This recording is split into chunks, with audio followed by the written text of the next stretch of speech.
Good evening, ladies and gentlemen. Welcome to another episode of Fake Accents Unite. I am joined this evening by not the Britisher. Unfortunately, he has had an emergency at home. He assures me that his health is fine, but unfortunately he had to run out the door immediately to go and help someone out. But instead, I'm joined this evening by Owine. Good evening, sir. Shemai, hello, good evening. I am the Welshisher for tonight. Yeah, You were just the Welshisher. The Welshisher, and you were just telling me that you've actually been around since the very beginning of Fake Accents and the whole channel, really. Yeah, I've been here. I was subscribed to you pretty much from day one. Impressive. I mean, how many people in chat can really claim? Like, I'm curious if you're in chat right now. How long have you been here? What was the stream which made you find Fake Accents and what drew you in? I'm just curious. The well shitter people are saying in chat, by the way. Thanks, lads. Thank you very much. We should also be joined shortly, as the thumbnail will no doubt have informed you, by Tailed Feature and by Base Liz, or Elizabeth, or Dragon Liz, or however she goes by this time. But good evening, Tailed. Hello there. It's a pleasure to have you on, my friend. Glad that we could catch you this evening. I was just saying, asking people how long they've been around in the fake accents. How many of them are like OG fake accenteers? I'm just curious. Since Cohen, some of us were here before Fake Accents Unite. Good grief! How on earth did you find me in the first place, then, since Cohen? Because you've been around as long as I can remember, really. This Week in Stupid. Yes, I did. I killed. Oh yeah, that one. That was the big one. I killed This Week in Stupid. That was that was the big thing. Pretty sure I was aware of you before then. Oh yes, I'm sure. Yeah, like we had chatted before then. Definitely. Had you been on with V at any point prior? Yeah. That's where I was aware of you from. I've been on like 9 or 10 V streams from back in the day. But he and I fell out and disagreed. I think just because my personality is not one which is going to sit there with him and ogle anime titties, right? And that was basically his entire. That's why I stopped watching, pretty much. Yeah, it's just ridiculous. And I mean, like, I'm fairly cordial with V, but I've not spoken to him at least a year, I would imagine. But yes, people saying, how many have the fakest accents? I don't know, but I'm clearly Spanish. Like, it's clearly the fakest accent. So, which explains. I'm actually Scottish, and Tail's actually Welsh, so we would just put on the accent to confuse people. It also explains why we've all got terrible knowledge of British history going on right there. Especially you, Owine. I don't know what it is. Well, you lost us that quiz, man. I can't believe it. Yeah, well, it's not like there was an entire Scottish round designed for a certain person who didn't show up that day. Wait, what? Don't worry about it, mate. Don't worry. Oh, an entire seal round that completely was biased against us. Yeah. That was not even on. Scowen says, 59 seconds. You're forgiven. The Empire weeps. Thank you very much, Scowen. Mr. Gently Benevolent says, could the panel please give their opinion on the concept of flaws? Do you feel it is a real thing or part of a conspiracy? Hi, First Minister.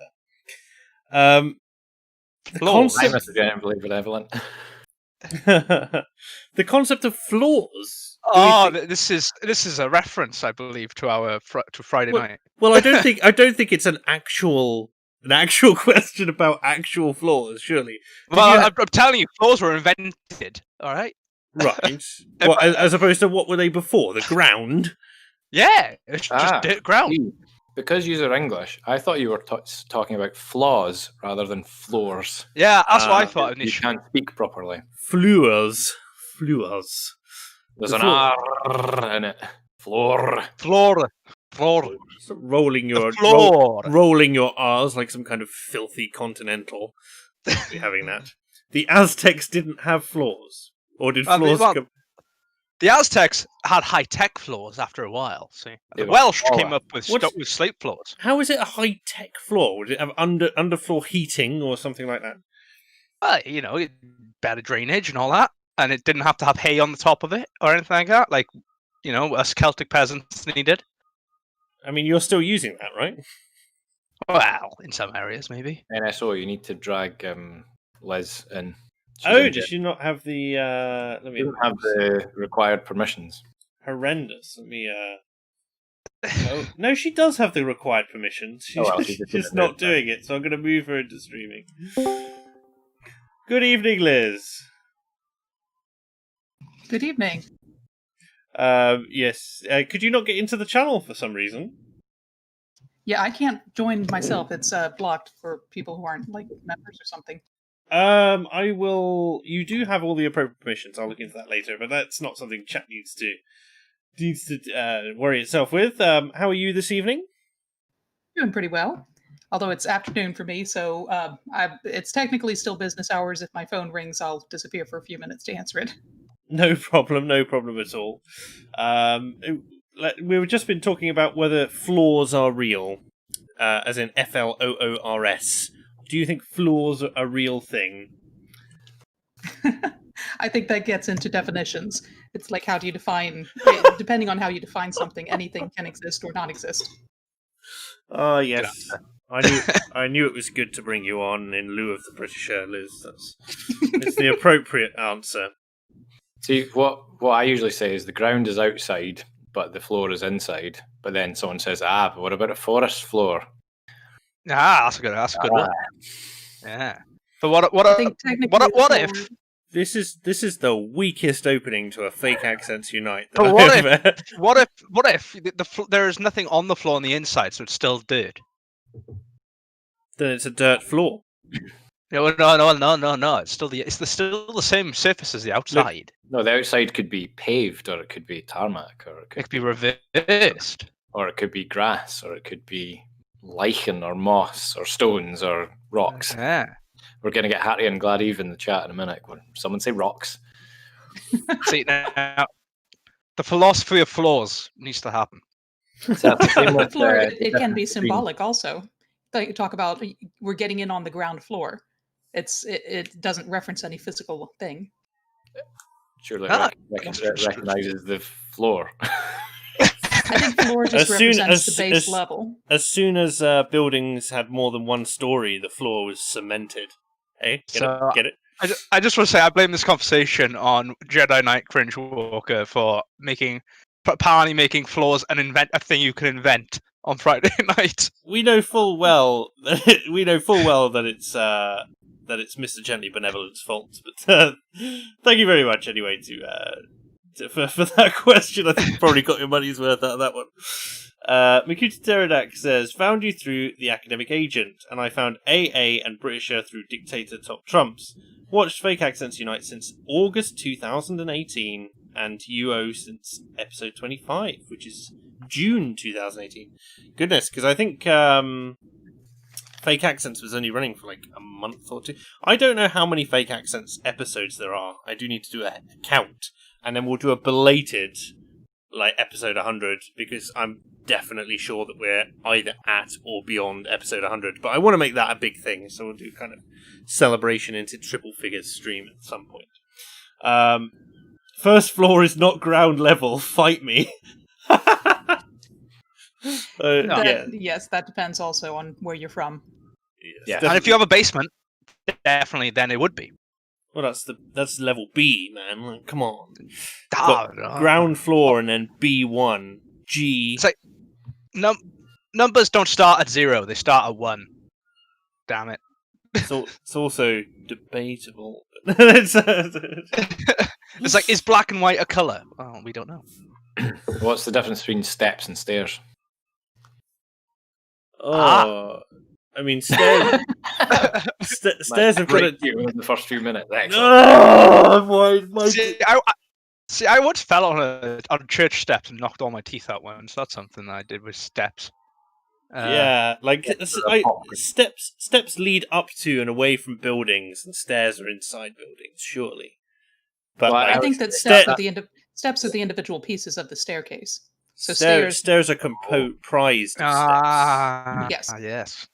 But when you say like the thousand steps or something like that, if you're going, I don't know, that's a Skyrim reference. But if you're like say, 9 steps would be more common, I suppose. yeah, and or like because there are like these special stairways or stepways.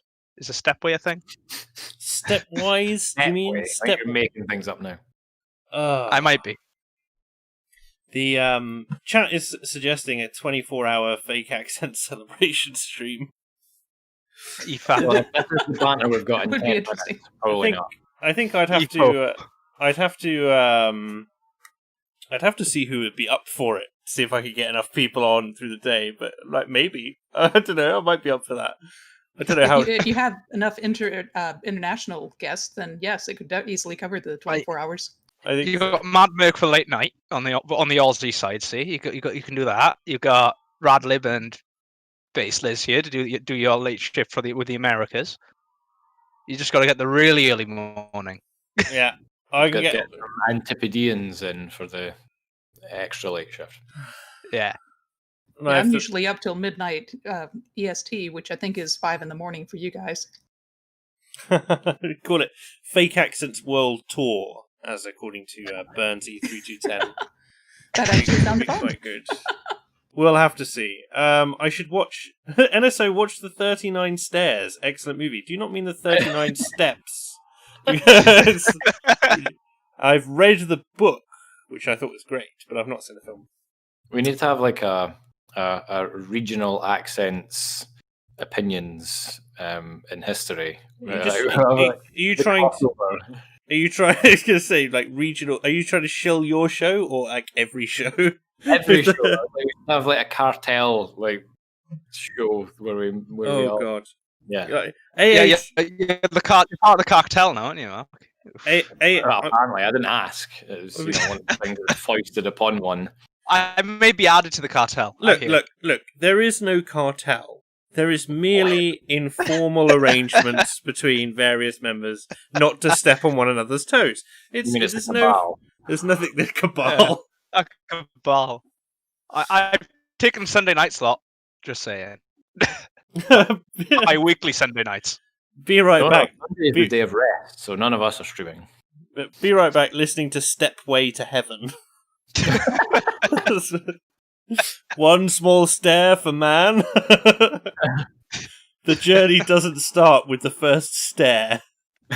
Stairway in. I do like that. Yeah, that's good. That's good. Thank you to chat to everyone there for chucking those in. All right, shall we get to some news? Shall we get to what's actually been going on during the week? Let's see what I've got here for us. Oh yes. So if I remove Peter Hitchens' smiling visage from the way, then we can see He doesn't suit a beard, does he? No, he doesn't. We have. He doesn't suit a smile. Let's be honest.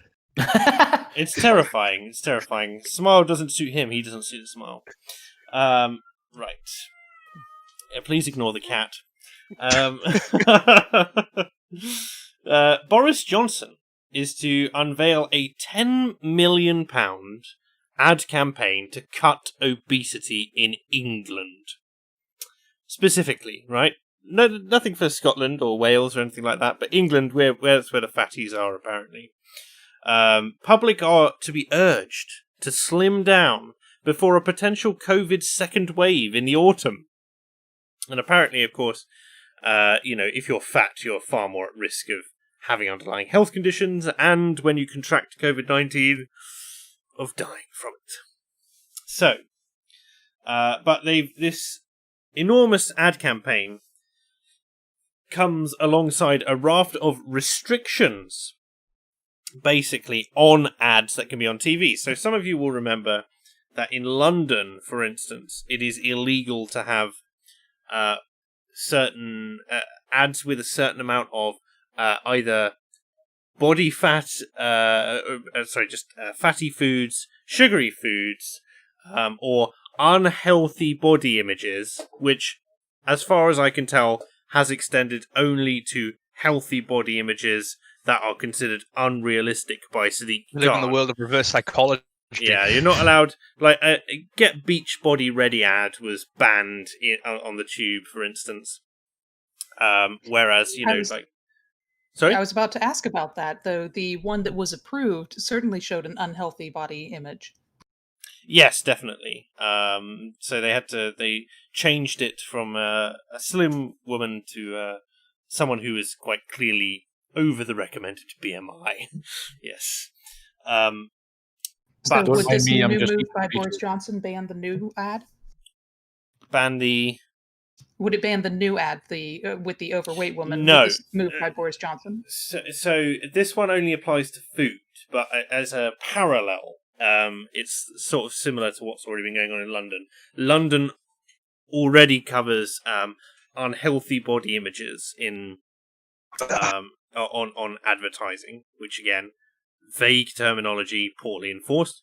And this new ad campaign is just targeting food. So the drive to get the nation fitter and eating more healthily is an effort to reverse bad dietary habits that the government fear many people have lapsed into during lockdown. The campaign, called Better Health, will have a particular focus on people of black, Asian and minority ethnic backgrounds who have suffered disproportionately high death rates during the pandemic. They mean they're fatter on average, right? That's what it is. We have an obesity epidemic, and it's worse for black people.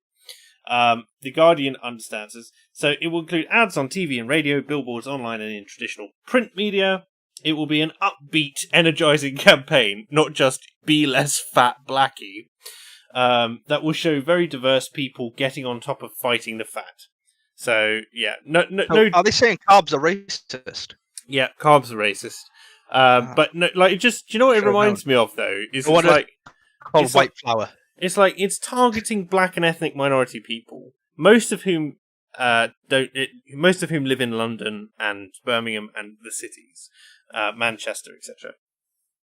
Everyone else is going to feel a bit ostracized by this in the first place, but it's the fact that they're not, they have a particular focus on the black and ethnic minority community, as opposed to going, fat people are the problem, fat people are more likely to contract the virus and die from it when they do. So we need to target this campaign at fat people. Instead of doing that, they've gone for an ethnic perspective on it. It's like, if you look at any kind of comedy about like that's disparaging of the working class, the things like the North FC meme, but also just take the Brothers Grimsby, if any of you have seen that, Sacha Baron Cohen flick, where it just it's calling young working class people fat all the time, but it's just like, I just don't understand taking a racial angle with it. All right, so that's where I'm going with this. I appreciate that I went a bit of a ramble there. Well, I can't imagine it'll go down well with the intersectional types. I can't imagine either. But nothing ever does. So that's the other thing. Well, If they didn't make it specific to race and ethnicity, they'd be going, "Oh, but this certain race, they've had worse effects from it, so it should be aimed at them." Or, all right, we'll aim it at them then. Oh, you can't aim it at them, though. That's racist. Can't win. Don't you realise? Like, that's the whole point. They'd be out of a job if you could win the game. It'd be ridiculous. Yeah. I predict that this will end up causing more obesity in children, in young adults and teenagers, in the similar way to the way the anti-smoking ads in the U.S. seem to be increasing smoking in children, or young adults, because it's their way of rebelling against the authority. When you say, "Oh, it's perfectly legal, you can do it," but the government is telling you you really shouldn't do that. Well, I don't think it's the same for as smoking, though, because when you're fairly young and in the rebellious phase, you also want to attract women if you're a boy, or you want to attract boys if you're a girl, and that usually follows a healthy body. Eating a lot is not typically considered cool in the same way that smoking is. No. But I would also point out that it's just one of these things which and I've completely lost what my train of thought was. Well, I'm Sorry. not saying that eating a lot is going to be considered cool No. so much Oh. as not caring about your weight will be considered cool. I don't know. Because they're already doing all that with never the kind of. gets real adopted, See- but see, on the playground, then yeah. I don't think the fat acceptance movement has really got off the ground, particularly in this country, No. in terms of that side of things. But in terms of the way it may impact the younger generations and so on, there has been talk, although the legislation may have been delayed because of the coronavirus, about mandating how large portions can be. So, effectively regulating that a pizza, for instance, can no longer be more than, I think it's 950 calories, for instance, for the whole pizza. And, we all know that that's a ridiculous policy, right? Because all that happens is, if you're a family of 5, you just buy more pizzas. And if you're someone who's prone to eat more foods, instead of buying a 1,200 calorie pizza and being satisfied with that, you buy 2 950 calorie pizzas and then eat 1,700. And it's just not a viable method for trying for reducing weight. It's also a slap in the face to people who do want to eat that much and can be healthy doing it. So, it's, young people with a high metabolism who are working out, who want to, bring in a big pizza, or just bring in a pizza. Or you're an intermittent faster on in the carb hour where you can do eat anything you want. Yeah, sure, and it's just me. I never put on weight. in the same way. Yes.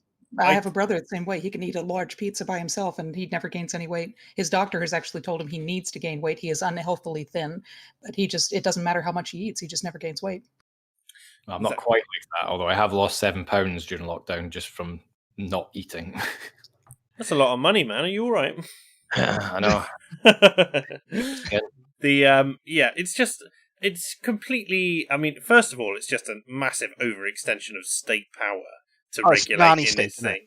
You're looking at these things and you're just going like, if I'm a healthy person, if I'm going to the gym, or if I have an active lifestyle, my metabolism is in good shape, and I want to get like a cheesecake or something like that, right?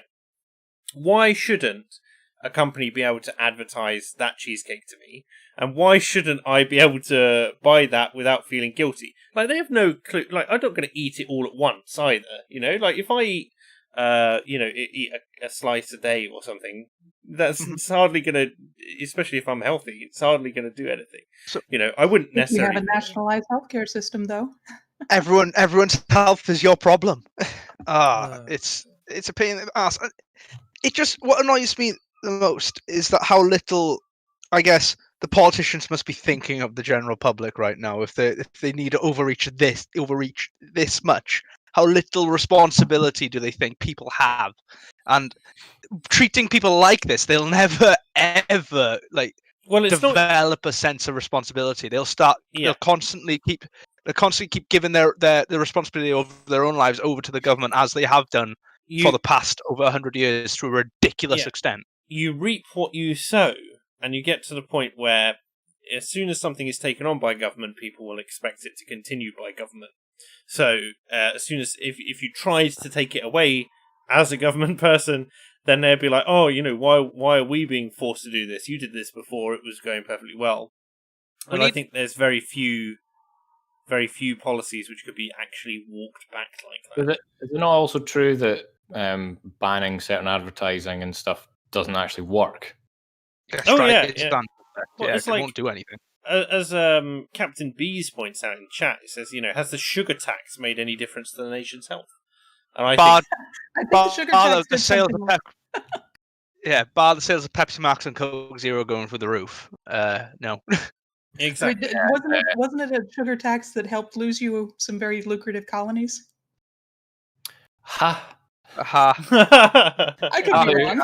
I genuinely thought you were going to make obviously you wouldn't because you're American, but you were going to make a jab at the Scots for putting up the sugar tax or whatever it was, and then we lost our national drink, or our second national drink, Iron Brew, to Oh no! sweetness in it. So, Have you not got double They diet iron brew or something now? double? They got Iron Brew Extra now, which is Yeah, I quite know. cool. But, yeah, well, whatever. But it's the original stuff. If you can still get a hold of it, there's like a black market, and obviously it's dwindling fast. So it reminds me, I What's watched like 20 quid a tin or something like that? Do you ever have Iron Brew bars Yes, when you were small? They are. Absolutely. I was Yeah. bottle fed them. Why not? The Iron Brew bars, right? They were literally a sugar rush in a bar. It was beyond, and they melt in the summer. They'd melt in your pocket, and your pocket would then be unusable. Ever. Yeah, it was the equivalent of just pouring some tar in your pocket, basically. Mm-hmm. But Is they were Iron so Brew the same orange. stuff that- is that the same stuff that Mrs. Count Dankula used to make the brownies? Oh dear, what's That was her name? Iron Brew. Oh, Buckfast. Buckfast. That was it.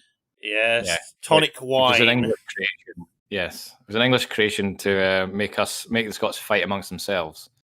And it's worked marvellously. Yeah, it's still working after all these years. It's we've got all these okay. lovely names for it, like the commotion lotion and wreck the hoose juice. Buck fast makes you fuck fast, and kills brain cells, fills jail cells, all that kind of stuff. The trouble with it is it makes you almost as aggressive to the English as it does to yourselves. Well, yes, because you basically it's full of caffeine, so you just Damn Scots, they are in Scotland. Yeah, so we don't even get to the border before we want to fight. We basically just drink some of it and just go, "Ah, you bastard!" and then just start punching each other. Good time, good times. Yes, jumping back to the story at hand. That's boring, though.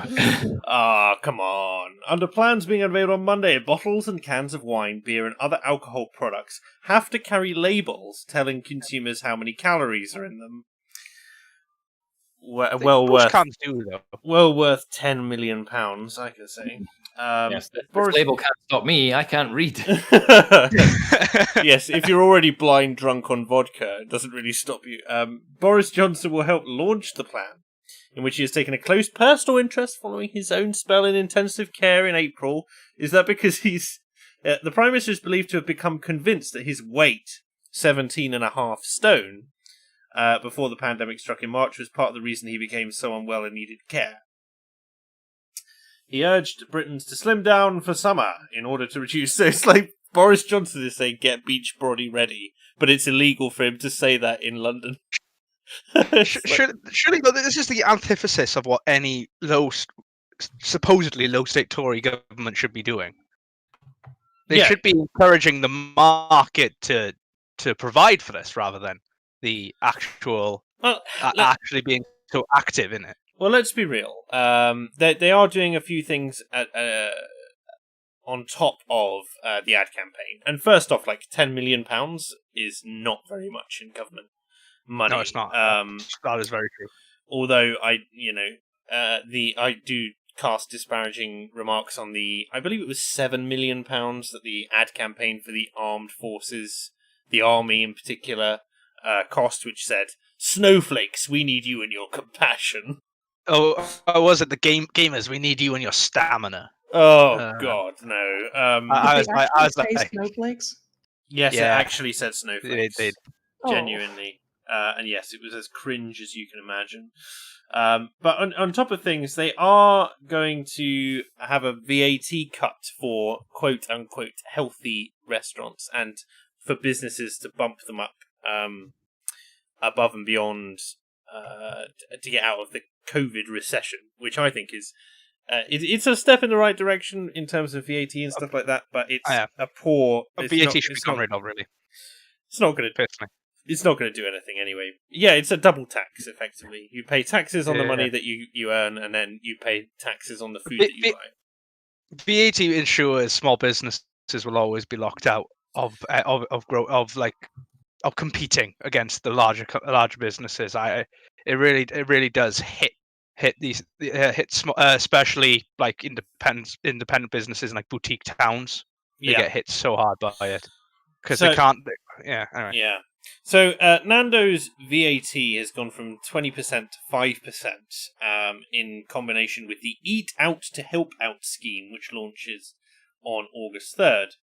So when the Eat Out to Help Out scheme is running, the price of a quarter peri peri chicken at Nando's goes from £4.25 to £1.85. A quarter with 2 sides goes to £3.38 instead of £7.75. And basically everything. That's quite substantial. That's quite substantial. Half a peri peri, half a chicken and 2 sides, £4.90 instead of £11.20, and stuff like that. Halloumi sticks and the student in me is going mad. Halloumi sticks and dip starter goes from £4 to £1.74. So it's there's that sort of things. I'm curious when what other businesses this is going to affect. Obviously, this is just going out because Nando's is trending on Twitter because they've put out their statement first. But takeaway could be a lot cheaper. Even though we're going to have an ad campaign telling people to get slimmer, even though takeaway food is going to be much more accessible. If that makes any sense. Thoughts on that panel? Counterintuitive. I do like myself a chippy, and I will put on weight if it was cheaper. So, honestly, again, why would you run these two at the same time? Why don't you just delay the launch of, say, the ad campaign until after? Well, as well. Well, they're concerned about a COVID second wave. They're also talking about the fact that I think Matt Hancock said if everyone who was obese lost £5, that's 5 lbs, then it would save the NHS £100 million over 5 years. What was that? Over 5 years, which equates to 0.01% of the NHS's budget. And then, he's crowing about this potential £100 million saving. Now, £100 million is not an insubstantial amount of money, obviously. And the money that was saved could go on, obviously, decent care for people. But at the same time, you're talking about, in terms of overall spend, it's so insignificant. It's unbelievable. And I don't think in any way that they're going to manage to make the UK, without literally starving everyone. And certainly not with an Eat Out to Help Out scheme going, make everyone in the country lose £5. Although, Tailed, you're already over that, aren't you? So I am, yeah. I'm doing my bit. But it's just in England, so you don't count. Oh, well, I'll just have to move then, won't I? If they bring back... Before I get evicted, anyway. Oh, God, now that's depressing. Let's move swiftly on from that. You and I will talk later, Tailed, don't you worry. Here we go. So, I can't even remember where I pulled this story from. Lake Titicaca giant frog. Scientists join forces to save the species because it's called... why did I click this? It's like they want to help save frogs. That's great. But I think it's because they were originally called giant scrotum frogs or something like that. I don't like frogs. And they went, we're going to save them face. Save them from embarrassment. I don't know. There we go. They want to protect some frogs. Let's move on from that. Oh, yes. Who wants to protect the French? Yeah. Why would we protect we did it twice, to be fair. Frogs. We saved them twice. At least. We fought with them more, though, to be fair. Like scrappy younger brothers that they are. I take it that you're all familiar with TikTok. Yes. Mm-hmm. Yes, to an extent. So in Egypt, TikTok is still running, and they're female influencers. 5 of them. 5 young female influencers have been sentenced to 2 years in prison for posting indecent videos on TikTok. They were also fined £15,000. And so I don't know what they, but I assume that posting indecent photos and videos disturbing to public morals is not pornography. I'm assuming that it is that they've been caught in a bikini or in a miniskirt or something like that. Or just not wearing a hijab. Yeah. Mm-hmm. Ankle. Yeah, ankle was shown. Degenerate. The jail sentences are the first to have been issued by a court as part of a campaign by the authorities against social media influencers. The Economic Court in Cairo sentenced Mawada Al-Adam and Haneen Hossam and 3 others to 2 years in prison, fined them 300,000 Egyptian pounds each. Yes. The 3 women were not named, were also accused of taking part in inappropriate video calls with men. And yes, it's just very, very, very strange. Debauchery and immorality, inciting debauchery and immorality with the content they post on this video sharing platform. Although it's not always clear which videos and photos are of concern to the authorities. But again, presumably this is not anything that we would consider to be indecent. But isn't that? I have to wonder if this is where the Scottish government are getting all their ideas from. From Egypt. They're just looking across and they're going, oh, yeah. Well, You mean, there was a case here in the U.S. I'm pretty sure it was the U.S. actually, where a young girl, young teen, I should say, took a topless photo of herself and texted it to her boyfriend. And she was arrested for distribution of child pornography and has been put on the sex offenders list. Oh, good I grief. remember that story, yeah. Yeah. Like when you get lawmakers that just want to enforce morality, it gets very ugly. I mean, you say that, but it is not every law technically an enforcement of morality. Yes, okay, I shouldn't say that. If you want to enforce morality without any specific hard standards. Okay, yeah. Just vagaries in order to censor whoever and whatever you like. Yes. Got plenty of that over here, anyway. Yes. So thus far, Wales has been spared thanks to being tied to England still. Enough. Not to mention that, like, I don't know what your population density is like over there, but isn't like 1 person for every 10 miles? So it's Every 10 sheep. I think Scotland's got lower population density. Well, it would definitely if it wasn't country. Glasgow. That's why. Yeah, but but you know, it's a measurement. Yeah, the valleys is pretty dense. But yeah, what I was trying to get at with this story is that obviously we're seeing different approaches to the banning of TikTok in various places around the world, but also just Egypt itself is now ramping up its own attacks on influencers in general. Now, I think, influencers being what they are, which is just people who are popular but nobody really knows why, the new reality TV stars just expanded through the raft of the internet. I don't know exactly where this is heading, but if they've just started with 5, where do we see this going? I assume that just Egypt will just become a no Instagram zone going forward. But I see the Middle East, especially a lot of the Middle Eastern countries, adopting the internet style system eventually, or have their own great firewalls, because they won't. I'm surprised more didn't adopt it after the Arab Spring, considering how much social media had to do with that. Cost. To be honest with you. A cost. Cost. Yeah. Cost. Yeah. As servers become more widespread and cheaper, and they can acquire more of them, it will become easily and more readily accessible. Especially if the Chinese offer it out as a service, perhaps. Yeah, that's what they will do. The Chinese will offer out the firewall for being the IT guys for Africa. Eventually colonize the internet. Yeah.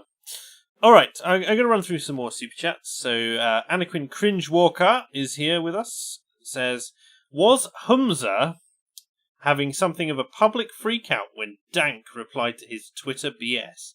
My Twitter feed was inundated with what I can only describe as a power Karen Stani moment. Strong. I'm not familiar with this thread. Have you been following this, anyone?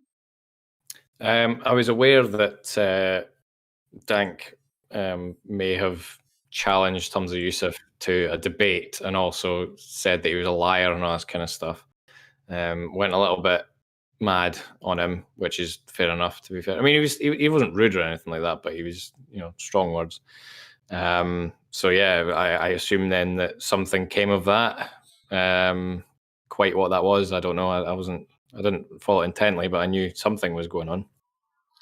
Yeah, unfortunately, I haven't seen anything, and I can't see anything immediately obvious on his timeline right now, although he is quite tweet happy, isn't he?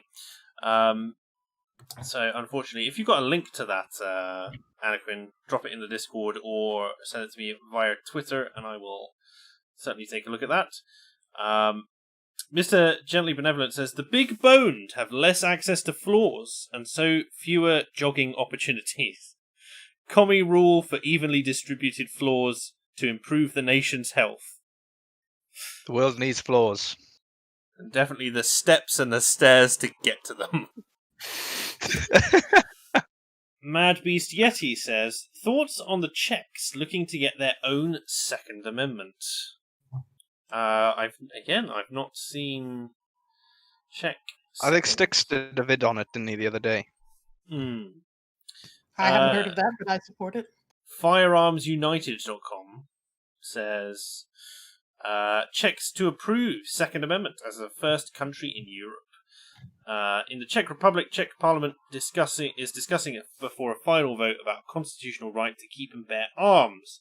Experts expect that the result will be too close to call, but the proposal was passed 139 in favour, 9 against, and 20 declined to vote. The change in legislation required 120 yes votes, so the proposal was passed with 19 votes to spare. Now it needs to get through the Czech Senate, but the odds are stacked considerably better to favour civil liberties than in the Parliament. The odds are stacked consistently better there than in the Parliament. This proposal and the potential impacts of EU firearms directive were discussed extensively in a conference in Prague, where they looked at this. So, the EU law at the moment overrides the constitution of a member state where there is conflict between European law and the law of member states, which is insane, by the way. Which is, yeah. So primary reason we're not one of them. The European law will prevail, the norms of national law have to be set aside. According to the EU, at least, many of the member states do not see this as black and white as the EU does and reserve the right to interpret legislation where there is a conflict. However, during the last year and a half, it's been observed that passing an EU directive gets much more complicated when it is in violation of a national law. For example, many member states, excluding France, have a constitution that reserves the right to have private property. I didn't know France doesn't have the right to private property. That doesn't surprise me. Expropriation without compensation is really challenging legally, as it should be, because it would be called theft if anyone but the government did it. So, that means that due to the campaign by the Czechs, when the firearm directive is reviewed 5 years from now, the European Commission has one extra hurdle to overcome before confiscating weapons. Because now it's in violation of a law which exists in a home country. So they'll need to redo it. But, it's got to be done. It's got to come in. I have nothing against the right to bear arms. I mean, we have the right to bear arms in this country, technically. Although we don't have the right. But what arms? We don't. Well, it's actually very easy to get hold of guns if you know where. Yeah, exactly. Yeah. You're just not allowed to take them anywhere. As long as they're locked away, it's fine. No, there are some rules, but they're relaxed. The big issue is home defense. Like, you're not allowed to use a firearm effectively in home defense. If someone you're not even allowed to hit an intruder. The only way you're allowed to do it is if an intruder brings a gun into your house, you wrestle with them, and the gun accidentally goes off in their head. Then you can get away with it because it's not your firearm, and because it's not your because it was in a struggle. But it's just, you're not allowed to premeditate any kind of violence, including self-defensive violence. Can you believe it was Blair who did who was the one who reformed this? Can you believe it? I can just imagine Liz just shaking her head in sadness and sad disbelief. Sorry, I had to break up a fight with the dragons, so I'm listening. I'm just wasn't Dragons, you say? Bearded dragons, if we get too excited. Nah. But Yeah, not well. Yeah, I have two of them here that will fight. If one of them, they were one was sleeping and the other was basking, so I thought they were fine. But apparently, she woke up. Okay. So yes, in Britain, you are not allowed to defend your property. You're not allowed to keep a baseball bat or anything like that by the side of your bed for the purposes of home defense. If you happen to grab it when you discover intruders are in your home and it just happens to be beside your bed because that's where you store it, that's different. But you're not allowed to have a weapon for the purpose of being a weapon in your home, which is why guns are legally required to be stored in a case, in a separate place from the ammunition, which has to go in a different safe. Your weapon is not allowed to be loaded.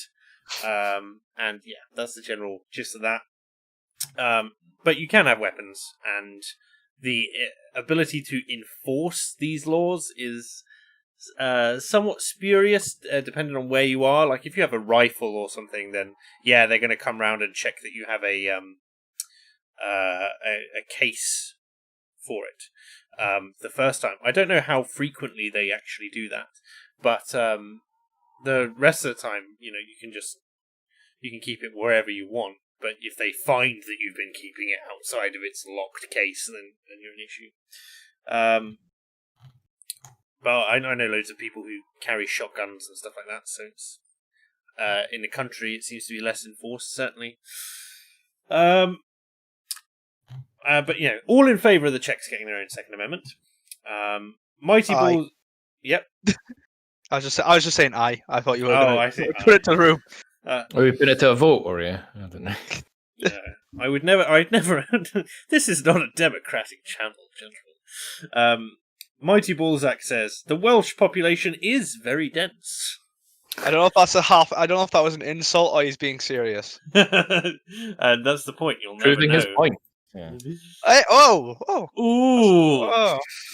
Scotch throwing shade here. Fight! Just like they betrayed us when the English invaded us. Right, far away. Coney says Garrett Foster deserved it. What an idiot! Garrett Foster.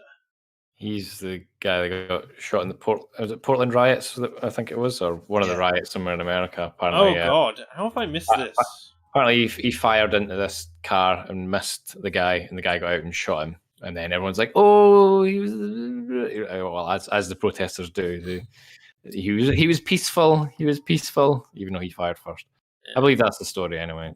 Garrett Foster was pushing his fiance's wheelchair at a protest when a car drove into the crowd. As demonstrators approached the car, someone inside the vehicle opened fire on the group. Mr. Foster was taken to hospital and pronounced dead shortly afterwards. That's the BBC narrative. Okay, what actually happened? That's not what I read, but I mean, I could be totally wrong. It might be. There was one. I haven't read the details yet, but there was one that supposedly it sounded like that, and then it came out later. I heard people saying, "Oh, the other guy shot first. The other guy shot first," but I haven't looked into it either. Some great newscasters we are. We don't know anything. It's as simple as that. Apparently, currently there have been so many people killed by the riots. It's just anytime someone talks about that, someone being killed in the riots. I mean, I don't know. I assume the riots are at fault. Don't you mean the intensified protests? Oh yeah. Oh my God. Well, I think some of them were the same as the revolutionaries. Mr. Foster at the time appeared to be carrying an AK-47 alongside other protesters. Although it's quite common because the protest was in Texas, which has fairly liberal gun laws. So his fiancée said it wouldn't surprise her. Oh no, his mother said it wouldn't surprise her if her son had been carrying a gun, as he had a license to carry and would have felt the need to protect himself. But yeah, the AK-47 is actually fairly common, and it's an easy gun to carry and to use. My brother has one. It's recoil though, isn't it? Well, it's very. What'd you say? It's got massive recoil. Well, it's the whole the whole point of the AK-47 is it's just dead cheap and can be fixed with pretty much anything. Yeah, and it uses standard armor, which the Russians used for with its sniper, its submachine gun, and its light machine gun, which it And was easy. I would say that it has far less recoil than a hunting rifle. I mean, I fired one Oh, and it. Yeah, I was thinking comparatively to other rifles within its kind of class. Looking at the M16, say that which was a lot more steady. Are you comparing this Okay. to your wide experience of? I'm nothing compared to this, I'm sure, but I'm your Call of Duty days, your Modern I have Warfare watched 2. many a gun show. I went to to be America. fair- I got Lock fire and Load guns. of Arnie Army is a great series of the history of guns. I don't own any rifles at all, and I haven't fired one in years. So a lot of people, I think, would have more knowledge on rifles than I would. Yeah, I the only rifle I've ever fired is the standard issue World War II rifle, the British World War II rifle. Was it the 306 rifle or something like that? It was a bolt action, and I fired it and I didn't realize how loud such a rifle would be. Like, 'cause I had fired a Winchester before, like a repeater, and that was fine. And Was then, it an indoor range? we were outdoor. We were out because on a farm. He was in the we- street. He was looking at pigeons, and they gave him a funny look. And my dad's friend had a gun collection, and we had and we just brought out this mouse collection. He goes, "Which one do you want to fire?" And I was like, "I have to fire the World War II rifle, the standard World War II rifle." So I got to use the whole bolt action lever and stuff. Held it up. I was fired, completely missed the target, but I couldn't imagine like 5 of those going off in a room together. It must absolutely wreck someone. It must have made so many people death. It was beyond, but it was pretty cool. I mean, You're supposed to wear earbuds or some type of protection when you Yeah. fire a gun. guns are I know. loud, very loud. Yes. Even a handgun is loud, Yeah, very loud. If you fire a gun, Yes, I have Yeah. a small handgun, and I was told it was for home defense, and it's still for home defense. And I was told if you fire this in a hallway inside a house, expect to be deaf for the next couple of minutes. You won't be able to hear anything. In other words, shoot to kill, because you're not going to know what's happening afterwards. it was fairly open field, which was, I guess, the positive of it to keep the sound away. But yeah, I'm not a good shot. It turns out. Being open field does help, but understand too, the explosion is happening very close to your ear. So Yes, yes, yeah, anytime you're yeah. out target practice or anything like that, you really Oh. should have. And I've you also- probably know this, but to anybody else, you should have some type of earplugs. Yeah.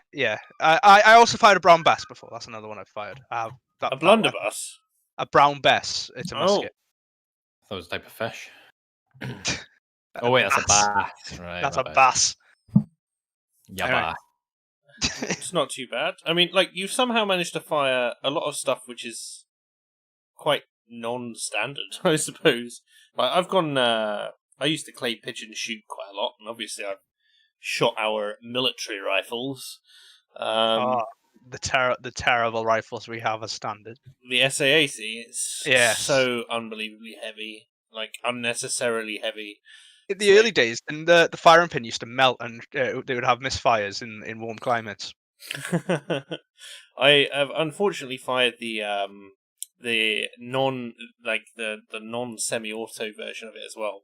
So obviously, like the main one, it has semi-auto and full auto, and I've fired the precursor to it, the L98A1, which Mhm. has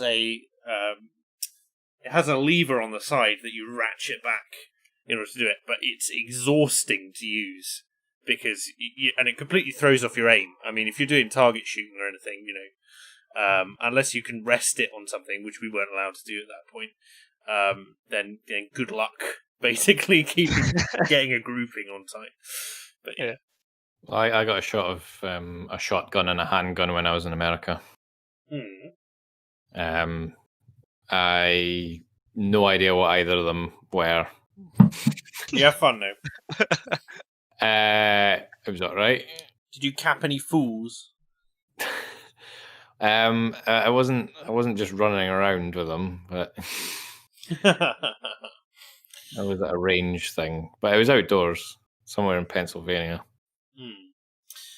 So the BBC, and I'm going to move us on very much, but thank you everyone for sharing your weapons stories. We're staying on the topic of the coronavirus, right? Young ethnic minority men are more likely to get COVID-19 fines. This is a problem. Men aged 18 to 34 from ethnic minority groups are twice as likely to be fined for breaching lockdown coronavirus laws as young white men, figures show. You can just taste, can't you, the narrative on that, which is they are just assuming that police are targeting black men far more than they're targeting white men. White men must be going out and violating these lockdown laws just as much as the black guys, but the black guys are the ones getting pulled up on it. Am I right? Probably. You'll probably want to wear the the only way I could say is like, where would the most police be? They'd be in London. You'd be policing dense city, urban areas, and where do most of the ethnic minority populations live? Exactly, in urban areas.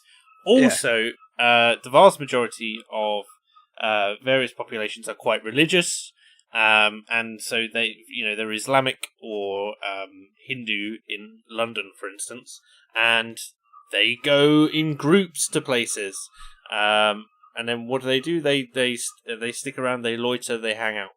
Let me see here. Sorry. So overall, those from minority ethnic groups were 1.6 times more likely to be fined than whites, and this is out of 17,039 fixed penalty notices imposed from March to May. NPCC chairman Martin Hewitt said it was a concern to see disparity. Is he gonna? It's like, is it a concern? You're gonna have to go out and go into the black communities and say you need to stop going out as much. But then they'll say that's racist as well. Because again, not to be racist, but I used to live in Isle of Dogs, Island Gardens in London, and there was an Asda near there and I would go up to the Asda and wait in a queue with everyone else to get into the shop. Usually about half an hour's queue.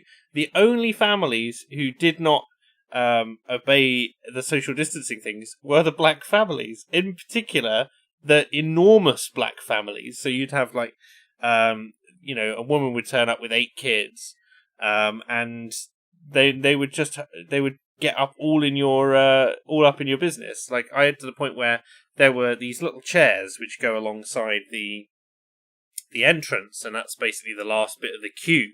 And so I just get there. I've been standing up for an hour trying to get into this place. So I sat down on one of the benches, and they literally just tried to steal my place in queue. They just walked forward, and they had no respect for personal boundaries or anything.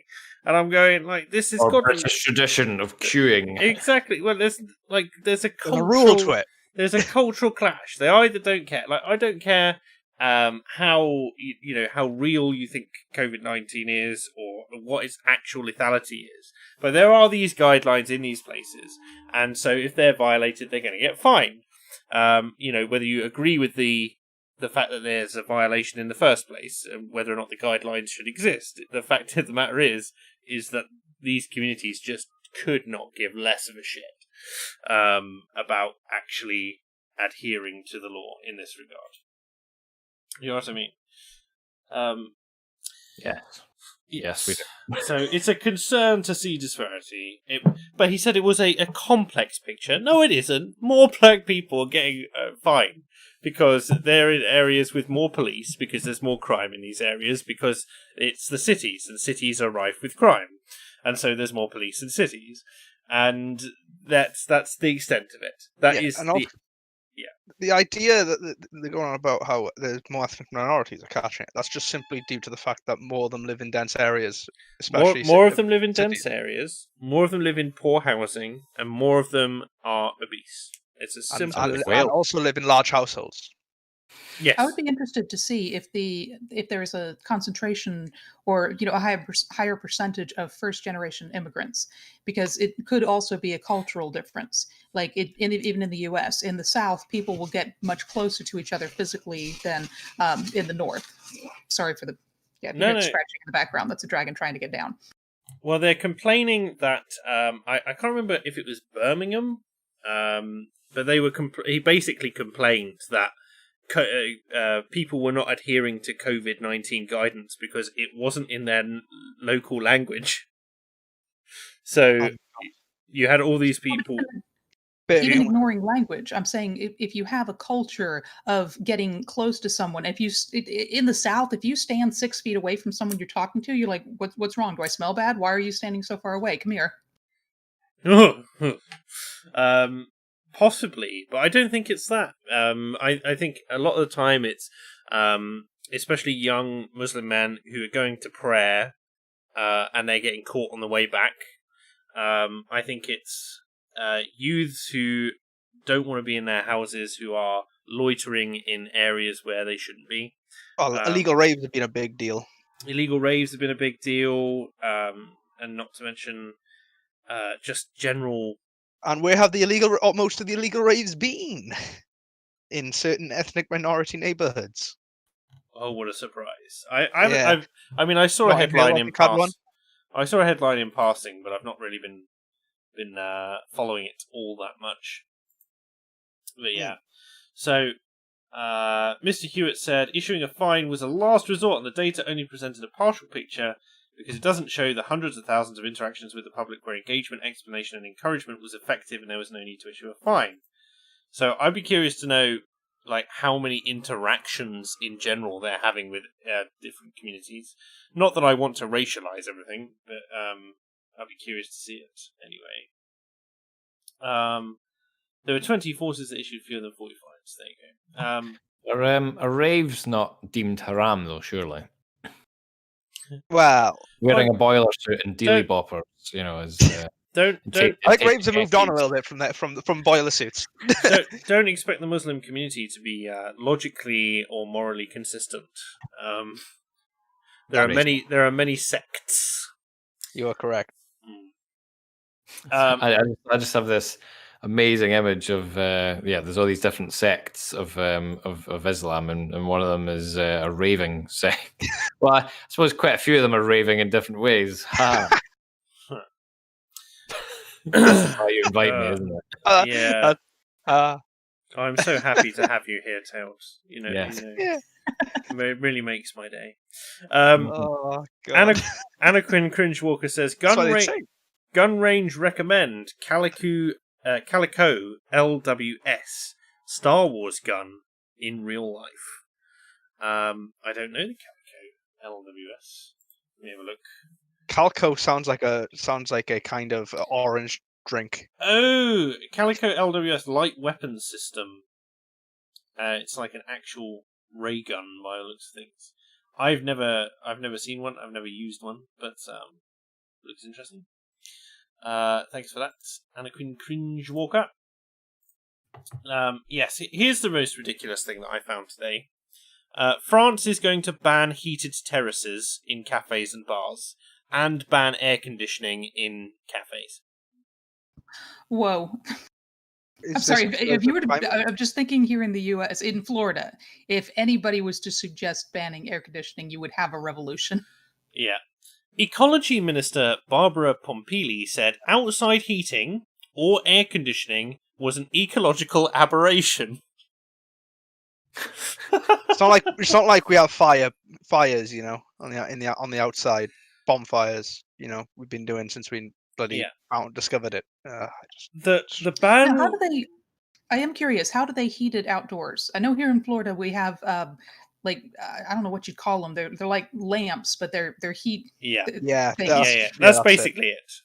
People gas lamps, big ones. People on stream can see them there, and they've got a big dish on top which radiates the heat downwards. The ban will not come into force until after the winter, as restaurants have been hard hit by COVID-19, she added. All heated or air-conditioned buildings open to the public will have to keep their doors closed to avoid wasting energy. She told reporters it was wrong for shops to air condition the streets in summer by keeping their doors open just to spare customers from having to open them. Neither should terraces be heated in winter so people can feel warm as they drink their coffee, she said. Trade groups say more than 75% of restaurants and cafes in the Paris area have a heated terrace. They've already been banned in a few French cities, but Paris initially refused to do so, saying it would be too much of a blow to business. But yeah, they are... Something similar happened here with the banning log fires and certain coals and stuff like that in homes in the UK. It's like, can you imagine banning open fires in the UK in homes? Well, they tried to do it, didn't they? Yeah, like Gove tried to. With log burners. Yeah. You wouldn't be allowed to have a log burner anymore, or you'd have to have a log burner. I can't remember which. In Wales, it's coming into force at some point soon. Oh grief! Yeah, so you think this is how we've heated our homes since time immemorial. You know, you're gonna ban it, and then you got things like this then as well. You're gonna constrict businesses just because for probably what's the energy usage? What's the actual impact these things actually have? Maybe 0.0001. Very negligible. Yes. Yeah. It won't do anything. It's completely useless. So what's worse is these measures announced by Pompili were proposed by the 150-strong member Citizens Convention on Climate, set up by Emmanuel Macron last year, and created from randomly selected members of the public. So they decided. I'm sure they were very randomly selected. I think that they were, but it doesn't mean that their chair people or whatnot cannot then easily be influenced or misled. Or that the general public who are just randomly selected can take into account all the considerations necessary. Exactly. There are no experts on this panel. This policy is purely political. Obviously, but it's not just been raised. Like, they're trying to claim some semblance of authority by saying, well, it's the will of the people. But first off, it's only 150. Second, it's randomly selected, so you have absolutely no idea about competence with these things, and you have no idea what the actual effect is going to be. But apparently, it's going to cost 20 million euros in order to enforce. It's like that's obviously EU money, but that's still taxpayer money. That's ridiculous. Yep, and you're going to lose money at the same time, so it's just a money sink. Yeah, and they're still French. And they're still French. Yeah. But it's ridiculous. I don't know what to do. Blaming French. We've also, whilst the French are banning air conditioning and heated terraces, a pet cat from Sussex had COVID-19 today. So, a pet cat tested positive in the UK for a strain of coronavirus that is causing the current pandemic. It's like we're back in the plague times. We're going to start rounding up all the cats again. Apparently, but this is such a flex. So the cat caught coronavirus from its owner, who previously tested positive. Both have now recovered, which means that if you die of coronavirus, you are weaker than a house cat. I mean, that's such a horrible thing to say. That's how that is. I'm just thinking about it now. I was like, well, you got different strains, and you get different viral loads, and all that. And yeah. The important thing to take away from that story is that they're like, cats can catch it from humans, but humans can't catch it from cats. How accurate that ends up being over time, Lord only knows. But yeah, that's that. Got to stop those cat carrying plagues. A private vet initially diagnosed feline herpes, a common cat respiratory infection. But then this was tested for COVID-2 as part of a research program and came up positive. It's like, imagine if a cat could comprehend what was happening to it. It's like, I'm afraid you've got cat herpes. No! Oh no, it's only COVID-19, don't worry. Oh dear. Let me see. And yes, of course, there's. We've also invested £100 million, is it, on a new on the new coronavirus vaccine. So, in the country, Hasn't it beat the testing being fairly positive? fairly, but when it comes to side effects, we won't really know the long. Excuse me. We won't really know the long term until the long term happens. Obviously, Yeah, which is what I'm more concerned about. it could than anything it else. could slowly sterilize us over 30 years, but we don't know. And be children of men everywhere. Not to mention, so it's an interesting one because first off, we have never successfully managed to create a vaccine for any coronavirus because obviously they're a class of disease. And we have never managed to successfully to trial one. So it's like, well, and then it's obviously a highly mutatable virus. We know there's at least 5 strains at the moment. This vaccine. So if the vaccine's effective on one, it's not going to be effective on the others. Because this is a variant of SARS, isn't it? Yeah, SARS-CoV-2 it's called. Yeah. So was it a SARS vaccine? I don't think so. I'm not sure. Because when they had their outbreak back in the early 2000s in China, did they develop a vaccine for that? I'm unsure. But if so, I imagine any vaccine would just be a modified version of that.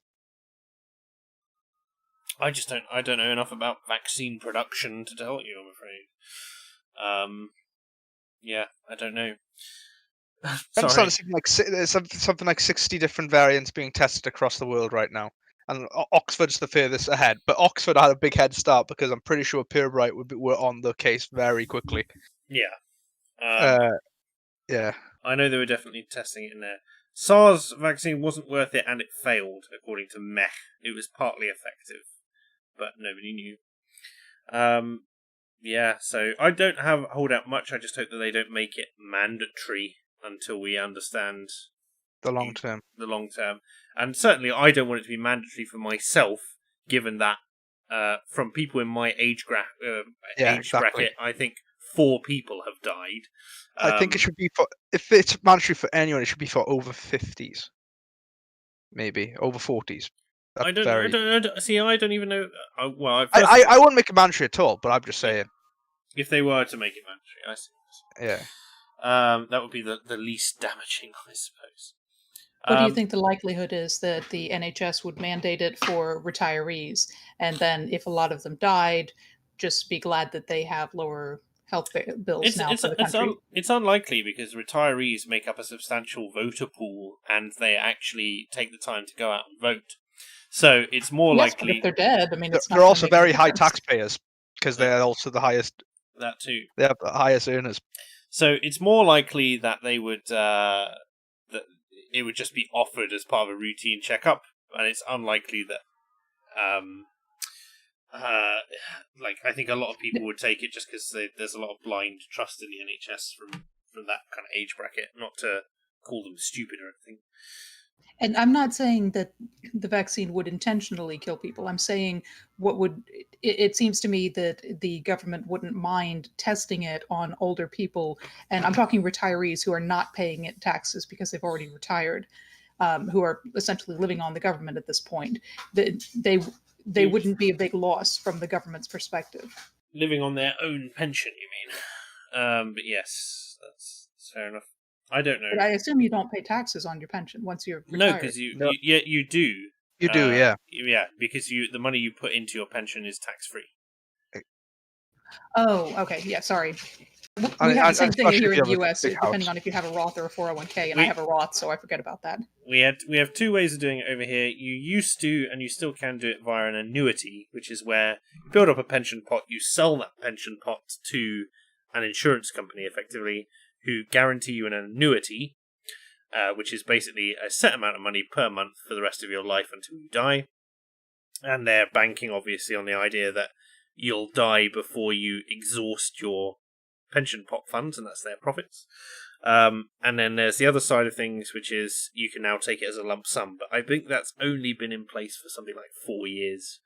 Because they were worried. It used to be that you couldn't take it as a lump sum; you had to buy an annuity with your pension.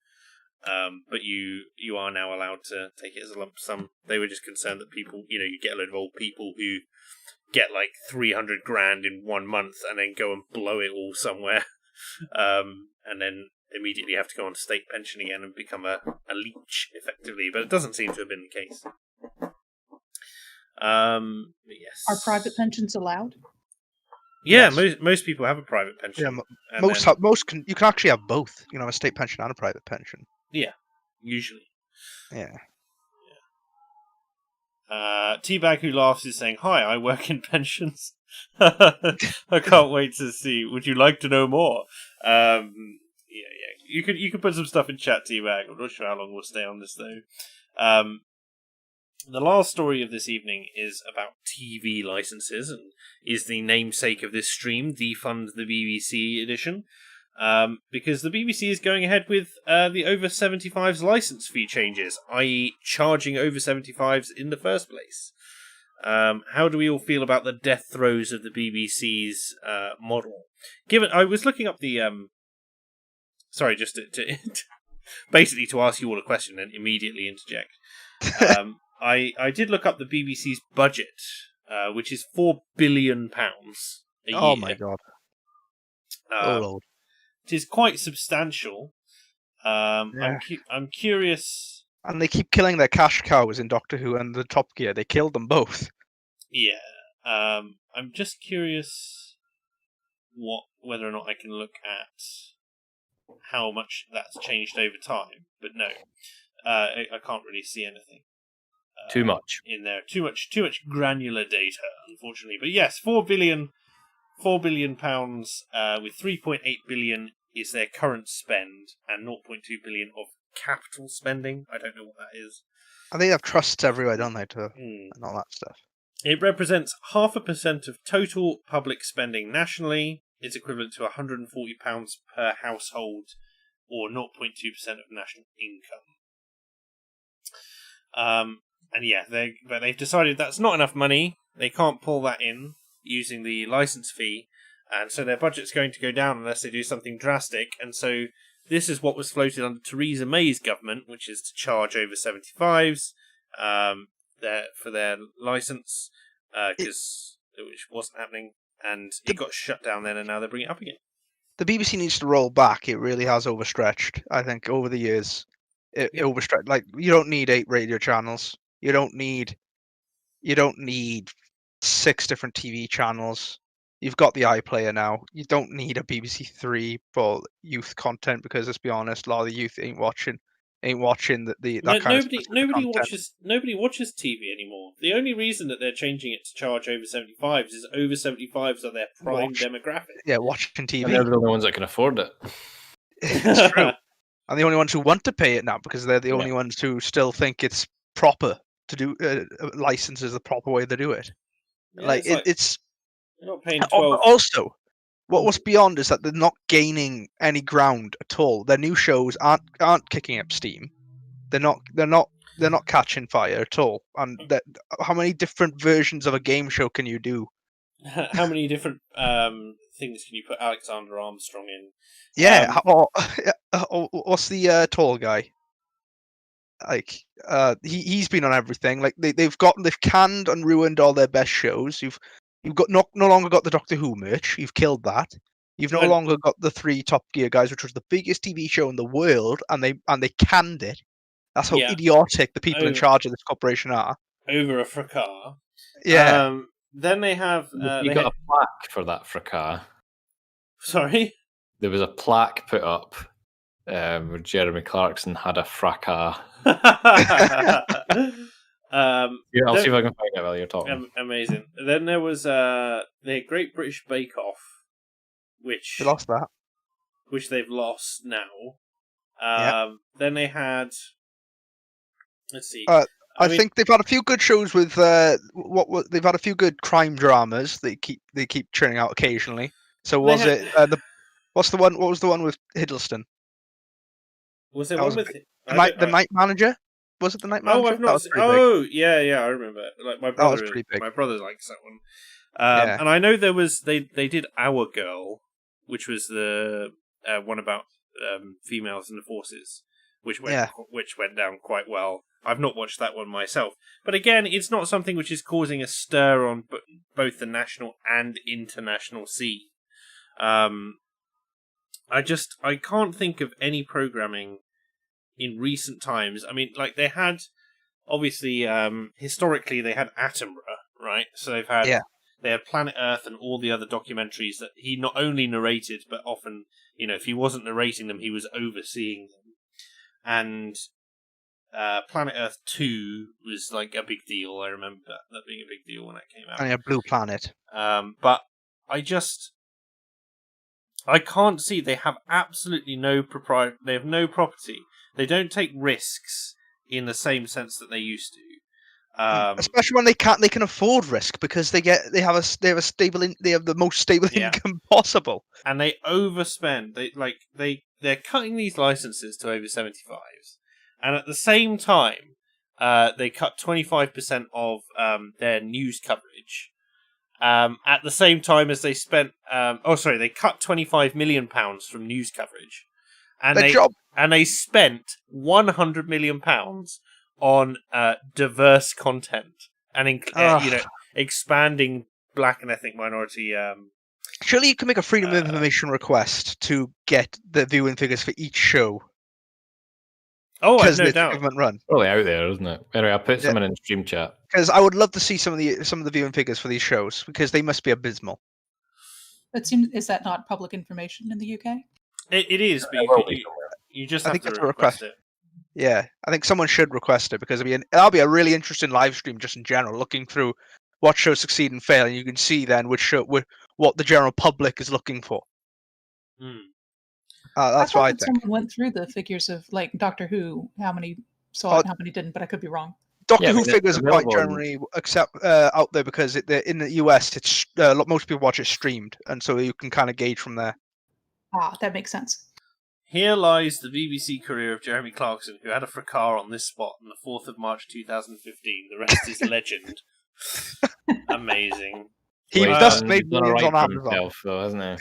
Yeah, I mean, he ended up earning his annual BBC salary per episode of the Grand Tour. So the Grand Tour was all right after the first series. The first series was a bit meh, but it got better. Yeah, it did get better.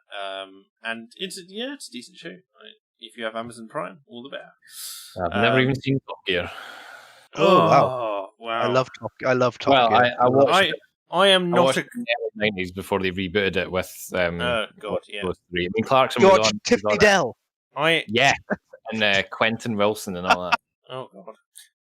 Tiffany Dell was the most quintessential car review in the world. I am not a car person. I am not a petrol head. No, me neither. It was just But I love Top Gear. I think Top Gear was great. I love it to bits. But back in the day, the BBC show I loved the most when I was small was probably Robot Wars. I loved Robot Wars. Craig Charles. Clarkson hosted the first series of Robot Wars. Yeah, he did. And then after Craig Charles, they got Dara O'Brien to do it, and it just wasn't the same. It wasn't the same though, because Dara doesn't have the charisma like. No, and also there was a lot more health and safety, I think, when it came to these things, and it's like, oh no. It wasn't so mad. And remember Philippa Forrester in the garage bit when they would yeah I do. I was very young at the time though. I was going to say you're probably slightly younger than me, I think. But no, so I can remember that as well. And I can remember do you remember? I remember when it could be in small. You had the kids moments on BBC. Then you had your Art Attack, and you had all the different shows going on. CITV. The talking bust on Art Attack. Head. Head. He was just called Head. Scared the crap out of me as a kid. That's the creepiest thing. It's like this grey clay. Liz has no idea what we're talking about. Do you know what scared me the most when I was a kid? Was probably I was terrified of the tweenies. But this is showing my age, being quite young. I was an adult by the time the tweenies. Yeah, see, I'm young. Also, the Teletubbies kind of scared me a bit. I didn't like suits. I didn't like people in suits. I hated it. It's like clowns, why were clowns ever a thing? They're just creepy. Okay, most people like clowns. No. If Ron, I was at a Ron. birthday party when I was small, and Ron McDonald came out, and I cried my eyes out. I didn't want I'm to. afraid we're gonna need the statistical data on how many people who like clowns now, because that was quite an emphatic no. Like in unison. I used to do clowning, and I met one person when I was actually dressed as a clown. Only one person did I ever notice was actually afraid, and it was an adult, not a child. That's because everyone else All of the avoided children you. loved it.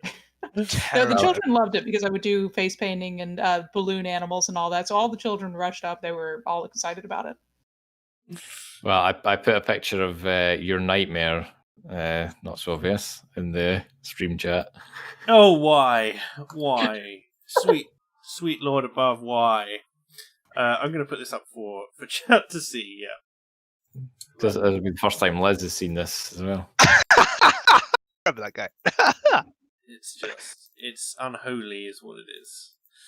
Yeah. That is a bit disturbing. I was thinking, I've never seen whatever the show is. Actually, I've seen Blobby. The Addams That's Family a terrifying thing. Have you seen the Addams Family thing? Thing with the That's hand, what I would think would be scary. Mr. Blobby is pretty bad, to be fair. Yeah, Mr. Blobby's pretty scary. It's not just the way he looks. He looks fairly thick, but it's the noise he makes. Yeah, That's it's like, the stuff of nightmares. Were either of you alive in 1993? Yeah. I was. That's 3 years early for me. Oh Jesus! Oh my god! Yeah, I was almost 13. All right, okay. Well, that's fine. You're older than me. Yeah, that's okay. I don't feel quite so I'm bad. older than AA. I'm old. Oh, well. I was going to say he looks older than you, but As I always say, I'm a sprog. Oh no, I think he looks so young. well. Anyway, yeah, Mr. Blobby's single was the Christmas #1 in 1993. Bob the Builders was the #1 in 2000. That's true, yeah. But when Mr. Blobby was at #1, I was 7, and I was like, "This is shit." Like, everyone, this is terrible. Get it away from me. See, I was going mad for Bob the Builder when he was #1 in the Millennium because I was 4, and it was amazing. I think I remember when Bob the Builder came out because my father is a contractor. You know, he builds houses, and I saw this cartoon Bob the Builder, and I'm thinking, this is horrible. Oh, it's so horrible. What? Your dad called Bob? That'd be amazing. No, he's not called Bob. But I mean, I grew up helping Dad build houses, so when I see this cartoon character, oh, here we're gonna do this. I'm like, no. Yeah, I would go. My dad was also building. I'd go and build inside for my little Bob the Builder teddy, and help build. Bob the Builder was big when Bob I was Builder. a child, yeah, definitely. What was the name of the scarecrow? Sid? Sid, yeah, I have distinct memories of... Bob and the gang. It's so much fun. Working together to get the job done. You're making a cat cry. I definitely... Sorry. I have, I have distinct memories of like one episode that my brother watched on repeat whilst he was very young. About a thunderstorm coming towards the town. Oh, I remember that. And them counting between the flashes of lightning and the thunder, and they count it the wrong way round. You're supposed to like have the lightning, and then obviously you count until the thunder reaches you, because that's the sound which is coming, and sound is obviously slower than light. And they count it the other way round, and I remember it just irritated. It really pissed my mum off. The best Bob the Builder thing was when he did the Elton John Christmas special. They did Crocodile Rock, and it was great. I shared a Blobby meme in the stream chat. Oh god, I do have him up on. Yeah, this may need to be. I may need to replace the thumbnail for this stream with this next image. Chat, prepare your eyes. It is coming. See, Mr. Blobby looks like the stuff of nightmares to me. I cannot imagine putting that on a kid's show. Oh, it's massive in the 80s. Huge. Yeah, like comic relief and like the old house party. He was absolutely everything. Parents hated him. Wasn't there a terrible spit of just parents beating up Blobby impersonators? Yeah. But it made this noise like Yeah. He just said blubby, blubby, blubby. That was all he said. That sort of thing. But yeah, but like it had some kind of weird voice changer in it, where it was Yeah, just it's like, like a Dalek He voice didn't changer. go, "Wee." it was no, but you couldn't hear blobby, blobby, blobby Do you know under that. Yes, you just He heard. does kind of sound like a Dalek, though, going blobby, He blobby, sounds blobby. horrendous. Like it's He was like terrifying. blubby, blubby, blubby, blubby, blubby, blubby. That was all he fucking did. Oh god. The most humble of all of them. There was a spit of them. You had the clangers who would always go, and then you had Pingu. They were just whistles, weren't they? The clangers. Yeah. And then Pingu, note, note. Noot, noot. There's a great. That's what we evolved into, is it? I like. We're Sorry. at the point now where we were on the over 75s, and now we're reminiscing about How good the BBC used how to good be. the BBC used to be. Oh, the CBBC received an award yesterday for being the first children's shows to host the first children's show with a same-sex kiss on it. Oh, God. there was That's no what- kissing at all. When 100 No, never. £100 million for them to win an award. I don't even know if that's necessarily improving true. diversity. Like, obviously, they're not spending £100 million Wasn't it on that. lesbians and Tracy Beaker? I have no I don't- idea, but that was before my time. that may well have been No, what after they my got time. what they got the award for. But yeah, it's ridiculous. Anyway, I think I'm going to bring us to a close there, folks. We have Probably, one last super chat from Akuta Pterodax, which says, if you make butter icing, you can make 3 biscuits into 1 biscuit, thus making it moral, for they are 1 biscuit. I have the forbidden knowledge. I think Is it's kind of that like a custard cream, but with an extra A few layer? years late on that super chat. Hey, yes. The kill squad will be round to your place shortly, Makuta Pterodax.